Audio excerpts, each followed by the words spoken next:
নমস্কার, 5টার 5 নিয়ে আমি অতনু রয়েছি আপনার সঙ্গে। শাকসবজির দাম আগুন, মাছ মাংস সবার পক্ষে হাত দেওয়া সবসময় সম্ভব নয়, তাহলে রইল বাকি আলু। অন্তত আলু সেদ্ধ ভাত খাওয়া যেতে পারে, কিন্তু কদিন ধরে আলুর দাম যেভাবে চড়ছে এবং আজ তো 40, 45, 50 যে যেমন পারছে দাম নিয়ে যাচ্ছে। এই আলুর দাম এবার নিয়ন্ত্রণে আসছে, তার কারণ যে ধর্মঘটে ছিলেন ব্যবসায়ীরা সেই ধর্মঘট উঠে গেল। কিভাবে উঠলো? প্রগতিশীল আলু ব্যবসায়ী সমিতির এই ধর্মঘট কিভাবে উঠলো, অর্থাৎ সমস্যার সমাধান হলো কিভাবে? সোমরাজ প্রতিনিধি আমার সঙ্গে রয়েছেন।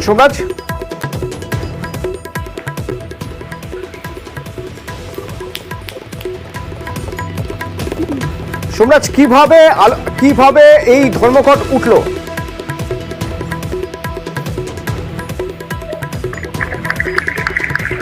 সোমরাজ, শোনা যাচ্ছে আমার কথা?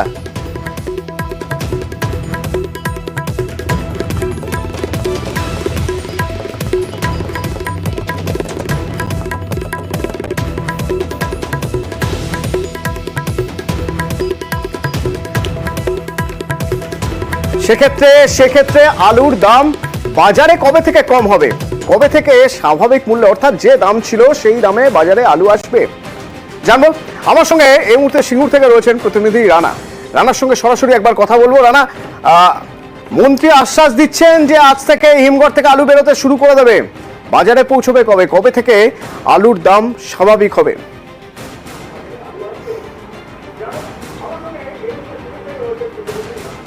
হ্যাঁ দেখো অতনু, আজকে 1 ঘন্টা রুদ্ধদ্বার বৈঠকের পর কিন্তু মন্ত্রী বেচারাম মান্না স্পষ্ট কথা মানে জানিয়ে দিয়েছেন আজ থেকে কিন্তু হিমঘরগুলো খুলে গেল। 26 টাকা দরে হিমঘর থেকে আলু বেরোবে। সেই আলু যখন ফাইন অবস্থা, প্যাকেট অবস্থা 30 টাকার মধ্যেই কিন্তু রাজ্যের বাসিন্দারা তাদের হাতে কিন্তু পৌঁছে যাবে। পাশাপাশি তোমাকে জানিয়ে রাখি, আজকে যে বৈঠকে যেটা মূল উদ্দেশ্য ছিল, যে ভিন রাজ্যে আলু পাঠানোর ক্ষেত্রে যে স্ট্রাইকটা করেছিল, যে দাবি নিয়ে প্রগতিশীল আলু ব্যবসায়ী সংগঠন যারা যে দাবি নিয়ে করেছিল, সেইটা কিন্তু দাবিটা কিন্তু একইভাবে তাদের কিন্তু আজকেও তারা এই মিটিংয়ে তারা আলোচনা করেছে। কিন্তু এখন পর্যন্ত লাস্ট অবধি যেটা খবর, যে এই আলু কিন্তু এখনো ভিন রাজ্যে যাবে না। তবে মন্ত্রী বেচারাম মান্না জানিয়েছেন আলোচনা স্তরে রয়েছে, 2-1 দিনের মধ্যে আবার পদক্ষেপ নেওয়া হবে, আলোচনা করা হবে। আগে রাজ্যের মানুষকে কম দামে আলু খাওয়ানোটা মূল লক্ষ্য, সেটাই বেচারাম মান্না জানিয়ে দিয়েছেন। ফলে আলুর দাম আগামীকাল থেকেই কমার সম্ভাবনা রয়েছে।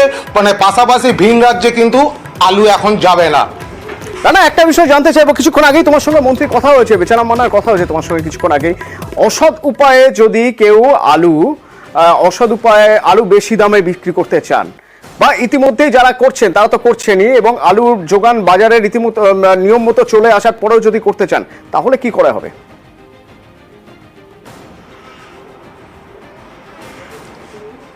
হ্যাঁ দেখো অতনু, বেচারাম মান্না জানিয়েছেন আলু যদি কেউ অসৎ পথে বেশি দাম যদি বাজারে বিক্রি করে, তার জন্য যেমন টাস্ক ফোর্স রয়েছে, তেমন কিন্তু মন্ত্রী বেচারাম মান্না তিনিও কিন্তু জানিয়েছেন সমস্ত আলু সংগঠনগুলো যারা সদস্য রয়েছে তাদেরও কড়া নজরদারি করতে বলেছে।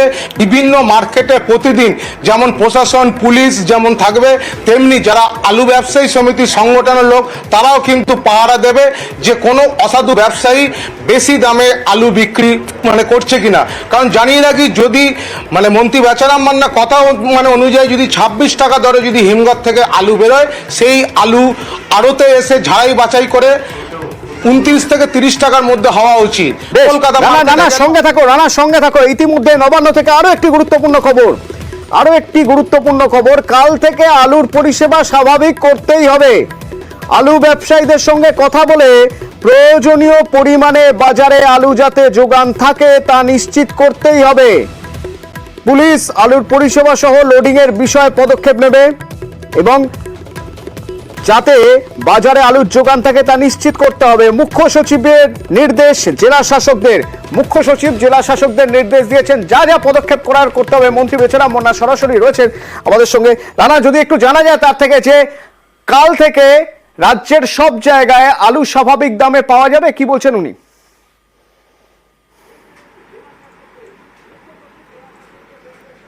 কাল থেকে কি রাজ্যে সব জায়গা কি স্বাভাবিক দামে আলু পাওয়া যাবে কি? অবশ্যই কালকেই যেভাবে আজকে প্রগতিশীল আলু ব্যবসায়ী সমিতি এবং আমাদের স্টোর অ্যাসোসিয়েশন যে উদ্যোগ নিয়েছে তাতে আগামী কাল থেকেই আমি আশা রাখছি যে রাজ্যের আলুর মূল্য স্বাভাবিক অবস্থায় ফিরে আসবে, যোগানো স্বাভাবিক অবস্থায় ফিরে আসবে।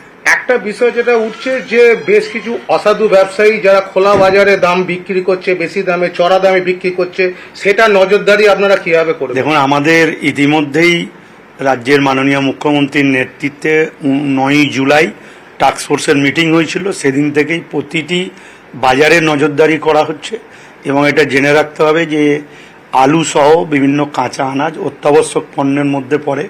যারা এটা ফটকাবাজারি বা কালোবাজারি করবে তাদের বিরুদ্ধে আইনি প্রভিশন নেওয়ার আমাদের ব্যবস্থা রয়েছে। আমরা সেই জন্য বাজারে প্রতিটি টাস্ক ফোর্সের আমাদের সদস্যরা এবং আমাদের রাজ্য প্রশাসনের কর্মকর্তারা তারা নজরদারি করছেন, বাজারে যাচ্ছেন এবং এটা শুনলে খুব ভালো লাগবে যে আমাদের রাজ্যের মুখ্যমন্ত্রী তিনি 9ই জুলাই মিটিংয়ের পর এ রাজ্যের কাঁচা সবজি প্রায় 40% কাঁচা সবজির দামও কমছে। নানা ধন্যবাদ জানাবো মন্ত্রীকে। মন্ত্রী সরাসরি আমাদের জানালেন কাল থেকে রাজ্যের সব জায়গায় আলুর দাম কমবে, অর্থাৎ কিছুদিন আগে পর্যন্ত যে দামে আলু পাওয়া যাচ্ছিল, কোথাও 24, কোথাও 25 থেকে 28, সেই দামেই আলু পাওয়া যাবে। আজ যে দামে আপনি কিনেছেন 40, 45, 50, কাল থেকে আর তা হবে না, আশ্বাস দিলেন মন্ত্রী। একটা ক্লোজ সার্কিট ক্যামেরার ফুটেজ দেখাই আপনাদের, দিনে দুপুরে কিভাবে ডাকাতি হতে পারে একটা সমবায় ব্যাংকে। চট করে যদি আপনাদের একবার দেখাই, দেখুন গাড়ি থেকে নামলো, নেমে দ্রুত ঢুকে গেল ভিতরে, মুখ ঢাকা, হাতে হাতে আগ্নেয়াস্ত্র আছে। এবার দেখুন ভিতরের ছবি।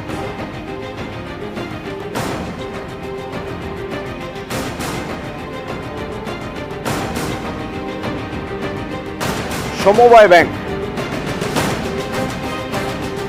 আমার সঙ্গে আমার প্রতিনিধি সেবক রয়েছে, সেবকের সঙ্গে সরাসরি একবার কথা বলবো। সেবক, এই ডাকাতির যে ঘটনা প্রত্যক্ষদর্শীরা যা বলছেন, কিভাবে হলো, কখন হলো, কতজন এসেছিল, কিভাবে তারা অ্যাকশন করে বেরোলো?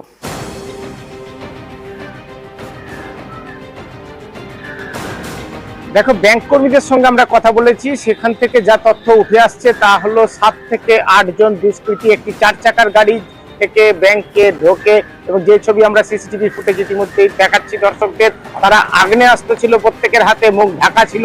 তারা ব্যাংকের ভেতরে ঢোকে মোবাইল ফোন ছিনিয়ে নেয় ব্যাংক কর্মীদের। এরপর জোর করে তারা ভল্টের বা সিন্ধুকের চাবি চায়।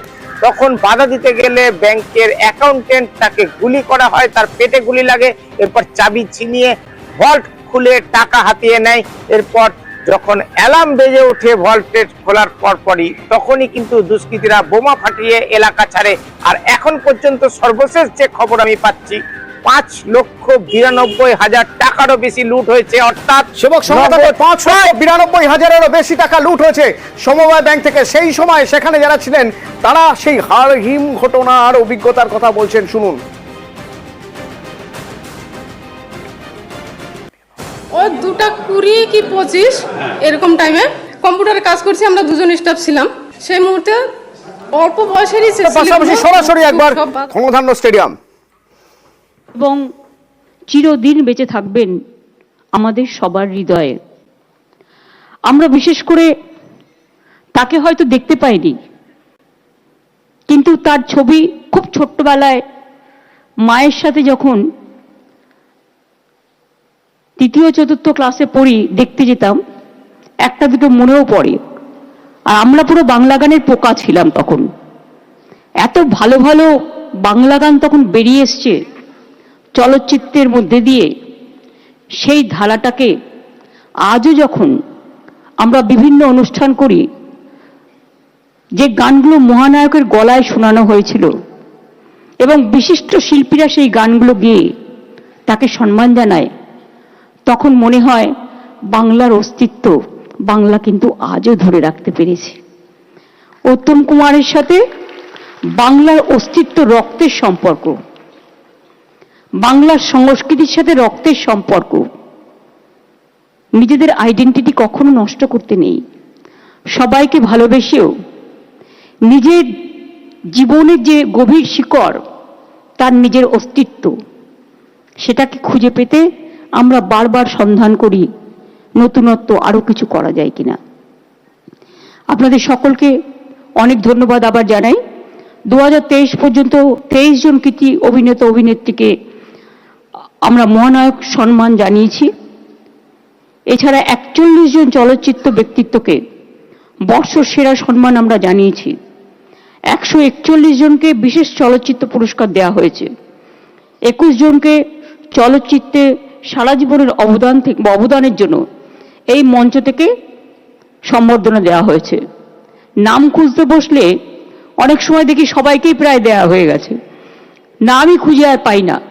তার কারণ 2012 সাল থেকে কন্টিনিউয়াস এই প্রোগ্রামগুলো আমরা করি, এটা আমাদের জীবনের নিত্যদিনের সঙ্গী। এবং বিশেষ করে অনেক কাজ আমরা করেছি, আমি সেসব নিয়ে আজকে আর কিছু বলবো না। রচনা শুধু এখনো আসতে পারিনি, আমার মনে হয় ফ্লাইট ডিলেড আছে এবং আজকে যেহেতু পার্লামেন্টেও আছে, কাজে ওরা হয়তো আসতে একটু দেরি হবে। আমাদের সকলকে অভিনন্দন, বিশেষ করে প্রসেনজিৎ 40 বছর ধরে তার অবদান বাংলায় চলচ্চিত্র শিল্পে শুধু নয়, টেলি ক্ষেত্রে, চলচ্চিত্র ক্ষেত্রে, সংস্কৃতির ক্ষেত্রে, সামাজিক ক্ষেত্রে ও আমাদের গর্ব, আমাদের গর্বের বাংলার গর্বের উৎসারী। আমার হৃদয়ের অকুণ্ঠ ভালোবাসা, শুভকামনা ভবিষ্যতের জন্যও থাকবে। আমি আমার ক্ষুদ্র ভালোবাসা দিয়ে ছোট্ট করতে চাই না, কিন্তু অনেক অনেক ভালোবাসা জানাই। মহানায়কে ভূষিত হয়েছেন নচিকেতা। নচিকেতাকে আমি সবসময় বলি নাচি নাচি। নচির গানের ছন্দে নাচে, তালে নাচে এবং গানের সাথে প্রাণের এত সুরধারা, যা প্লাবনের মতো শ্রাবণের ধারার মাঝে জড়িয়ে পড়ার মতো। কাজে তার গান, তার বন্দিশ, তার ক্লাসিক্যাল গান আমাদের মুগ্ধ করে। কিছুদিন আগে আমরা হারিয়েছি রশিদকে। রশিদ খুব ভালো গাইতো এবং ওদের একটা দারুণ টিম ছিল। আমি নচিকে বলেছি জায়গাটা ধরতে। নচিকেতা কিন্তু দারুণ ক্লাসিক্যাল গায়, আপনারা অনেকেই হয়তো জানেন। তাছাড়া জীবনমুখী গান থেকে শুরু করে, রবীন্দ্রসঙ্গীত থেকে শুরু করে, এমনকি জয়ন্তী মঙ্গলা কালী গানে বন্দিশ থেকে শুরু করে সবটাই করে। কাজেই সে আজকেও গান গাইবে এবং মহানায়ক সম্মান তার হাতে তুলে দিতে পেরে আমরা ধন্য হয়েছি। আমাদের অনেক ভালোবাসা থাকবে। শুধু একটা রিকোয়েস্ট থাকবে, একটু খাওয়া দাওয়া করতে বলুন তো। একদম খায় দেয় না, দেখুন চেহারাগুলো কি হয়েছে সব। খাওয়া দাওয়াটা একটু করতে হবে। ইন্সপিরেশন আমি আমার খাওয়া দাওয়া করি ঠিক মতো।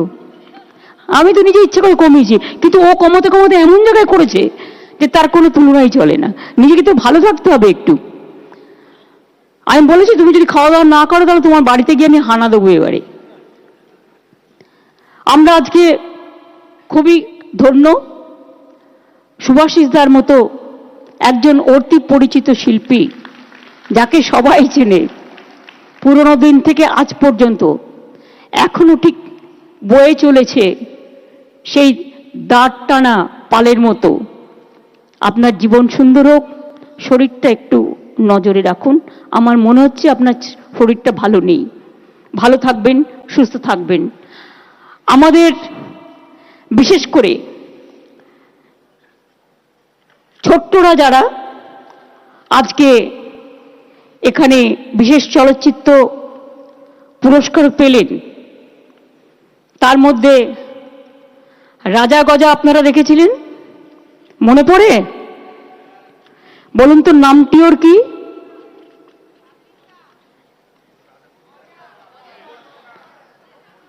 তার নামটা কি? অম্বরীশ। খুব মজা করে সিনেমা করে, টেলি একাডেমি সবকিছুই করে, টেলিফিল্মেও কাজ করে এবং কখনো তার ক্লান্তি নেই। কাজ করে যাওয়াটাই তার জীবনের স্বপ্ন।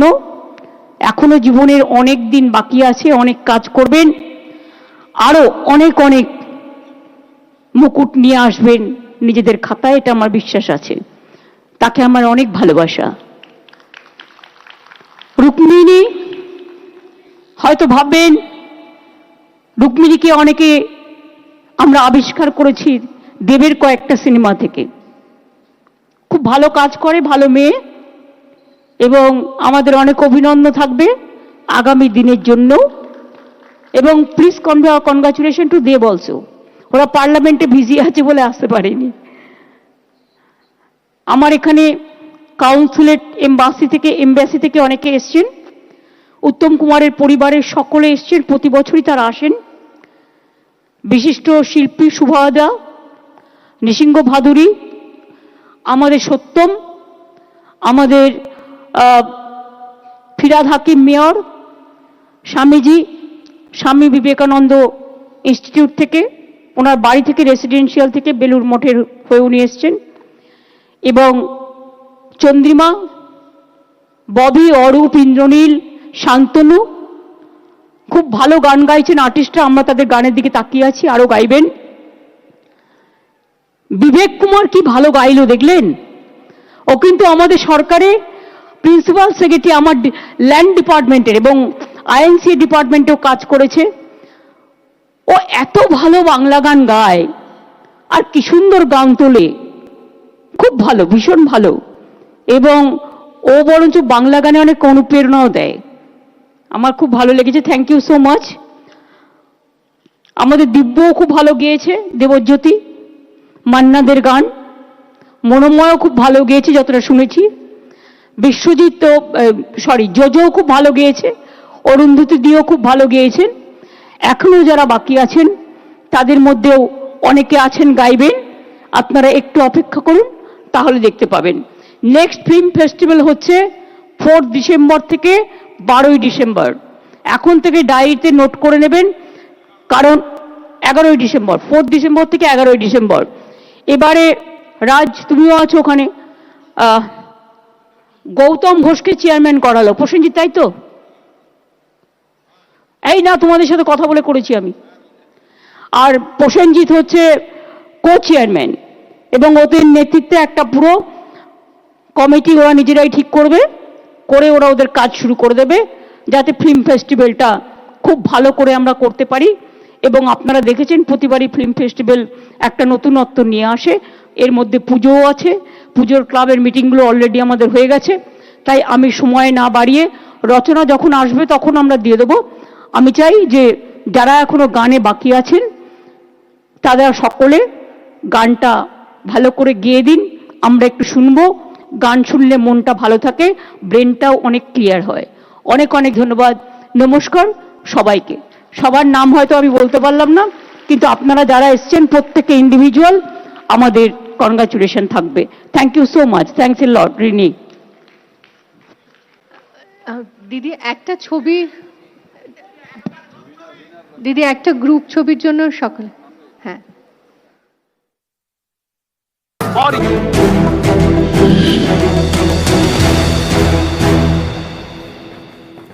বিধানসভায় নিট প্রস্তাব পাস, এ বিষয়ে জানবো। আমার সঙ্গে রয়েছেন প্রতিনিধি আবির। আবির, বিধানসভায় নিট প্রস্তাব পাস, এ প্রসঙ্গ তো জানবোই, তবে তারই পাশাপাশি একটু জেনে নেবো ব্রাত্য বসু শিক্ষামন্ত্রী কি বলছেন। কারণ অত্যন্ত বিস্ফোরক এক মন্তব্য, বলছেন যে এই নিট কেলেঙ্কারি হিমশৈলের চূড়া মাত্র, প্রশ্ন ফাঁসের শিকড় আরো গভীরে, সে বিষয়েও জানবো। তবে তার আগে একটু জেনে নিতে চাইবো বিধানসভায় নিট প্রস্তাব পাস রাজ্যের, এ বিষয়ে। প্রথম বিষয়টা হচ্ছে যে নিটের প্রশ্নপত্র কেলেঙ্কারির পরই দেখতে পাওয়া গেছে যে একাধিক রাজনৈতিক দল তাদের তরফে বক্তব্য রেখেছে। এবং তুমি জানো যে নিটের বিষয় নিয়ে সেটা রাজ্যের হাতেই ফেরত দেওয়া হোক, অর্থাৎ মেডিকেল এন্ট্রান্স রাজ্যের হাতেই ফেরত দেওয়া হোক। আগে যেমন জয়েন্ট এন্ট্রান্স পরীক্ষার মাধ্যমে করা হতো, সেই বিষয় নিয়ে চিঠিও দেওয়া হয়েছিল প্রধানমন্ত্রীকে। মমতা বন্দ্যোপাধ্যায়ের তরফ থেকে চিঠিও তিনি দিয়েছিলেন। মূল যে বিষয়টি এখানে উল্লেখিত হয়েছে সেটা হচ্ছে যে রাজ্য জয়েন্ট এন্ট্রান্স পরীক্ষার মাধ্যমে মেডিকেল এন্ট্রান্স করতে পারে। রাজ্যের হাতে পরিকাঠামো রয়েছে, রাজ্য দীর্ঘদিন ধরে সেই দায়িত্ব পালন করেছে এবং অত্যন্ত স্বচ্ছতার সাথে সেই কাজ করতে পারা যায়।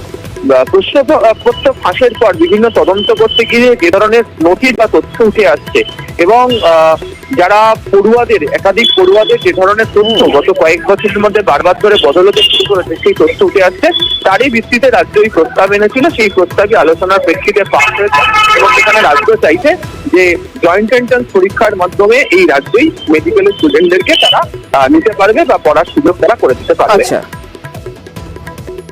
যেটা মনে হয়েছে যে কেন্দ্রীয় স্তরে নিট পরীক্ষা নিয়ে যে পরিমাণ অভিযোগ, অস্বচ্ছতা এবং দুর্নীতি, ইতিমধ্যেই ওটা ভারতবর্ষ এটা নিয়ে আলোড়িত হয়েছে। সেটা একটা ভয়াবহ ঘটনা। এইটাই বিধানসভার ওই মোশনের মূল আলোচ্য বিষয়। ব্যঙ্গ করে, বাঙালিকে অপছন্দ করে, কিন্তু এই পর্যায়ে নিয়ে যাবে সেটা খুব দুর্ভাগ্যের। কেননা যেটা বলতে চাইলেন যে বাংলায় যদি দুর্নীতি হয় তাহলে কেন্দ্রীয় সরকার কেন করবে না, এটা যদি মূল কথা হয় তাহলে ওরা স্বীকার করে নিচ্ছে যে হ্যাঁ ওরা দুর্নীতিগ্রস্ত। নিট নিয়ে একটি বিল তো পাশ হলো আজ বিহার বিধানসভাতেও। ওই যে বলে না চোর পালালে বুদ্ধি বাড়ে, অনেকটা ঠিক সেই রকম। কেলেঙ্কারির পর এবার ফিরল হুঁশ।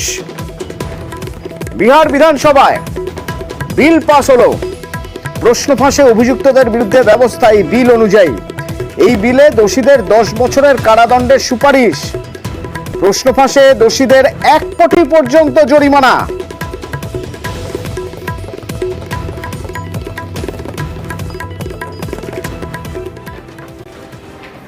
দুদিন আগে শিলিগুড়িতে এক ডেঙ্গি আক্রান্ত শিশুর মৃত্যু হয়েছে। চিন্তা বাড়াচ্ছে শিলিগুড়িতে ডেঙ্গি আক্রান্তের সংখ্যা।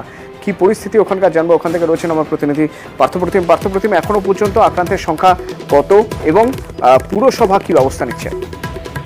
এখনো পর্যন্ত পুরো জানুয়ারি মাস থেকে শিলিগুড়ি পুরসভার যে ওয়ার্ডগুলি রয়েছে সেখানে 30 জনের মতো আক্রান্ত রয়েছে এবং গোটা মহকুমায় শিলিগুড়ি মহকুমায় 65 থেকে 70 জনের মতো আক্রান্ত রয়েছে।